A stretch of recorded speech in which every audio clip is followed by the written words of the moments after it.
Selamat datang Sobat Rumah Horor Indonesia. Malam hari ini saya akan membacakan sebuah cerita dengan judul Pengalaman Horor Kuli Bangunan. Kejadian seram ini dialami oleh 4 orang pekerja kuli bangunan yang sedang menggarap sebuah gedung sekolah tua.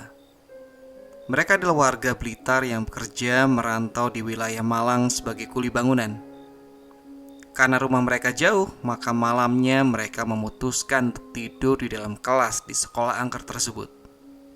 Malamnya, mereka mendapatkan teror hantu nenek tua berwajah seram. Konon sekolah ini berada di atas tanah angker menurut warga, karena dulunya adalah tempat pekuburan pada masa penjajahan Belanda. Kini di tempat itu didirikan gedung sekolah yang terdiri dari 2 gedung, yaitu Gedung Utara dan Gedung Selatan. Sejak sekolah ini berdiri, konon sering terjadi teror hantu. Ada murid yang pernah mengalami kesurupan pada jam istirahat di siang hari. Dan setelah sadar, ia mengaku melihat seorang nenek tua yang ingin mengajaknya pergi entah kemana. Bahkan ada seorang guru yang menderita lumpuh setelah bermimpi mengangkat gedung sekolah tua tersebut. Selain itu, beberapa guru maupun warga mengaku pernah melihat penampakan aneh, misalnya pintu tertutup sendiri maupun bayangan putih berkelebat. Bahkan seorang wanita tukang sapu pernah melihat sosok wanita berbaju putih terbang di dalam ruangan gudang di sebelah SD tersebut. Ketika sedang dilakukan renovasi, ada 4 orang pekerja bangunan yang mulai membongkar gedung sekolah tersebut. Suasana mistis mulai terasa ketika mereka hendak menurunkan genteng pada pagi hari sekitar jam 10. Mereka mendengar suara keras di dalam salah satu kelas, seperti ada genting jatuh di lantai dalam kelas. Tapi setelah dilihat, ternyata tidak ada apa-apa. Maka mereka pun mulai pekerjaan membongkar genteng.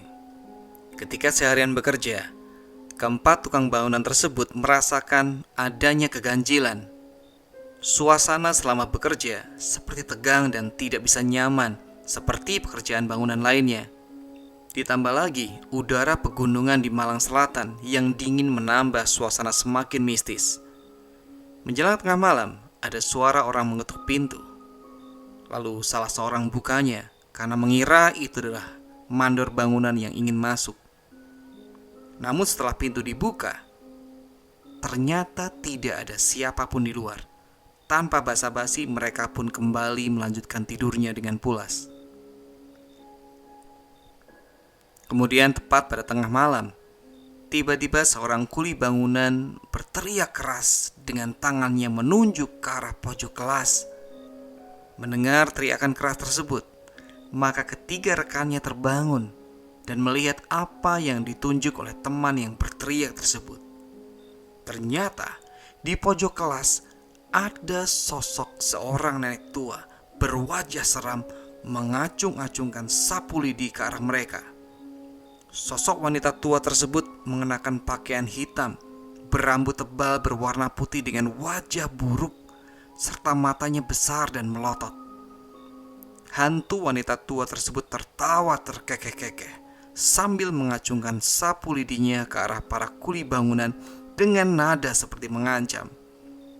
Maka kontan saja keempat kuli bangunan tersebut lari tanpa memakai sandal dan berebut pintu. Mereka lari sekencang-kencangnya sambil berteriak hantu. Semua barang-barang seperti selimut dan sarung mereka tinggal begitu saja. Mereka berlari ke arah jalan, namun suasana pedesaan begitu sunyi, sepi, serta gelap gulita, sehingga tidak ada warga yang menolong mereka. Mereka pun akhirnya menunggu di depan sekolah sampai pagi tiba. Ya, begitulah teman-teman cerita kita untuk malam hari ini. Semoga kalian terhibur. Selamat malam, selamat beristirahat.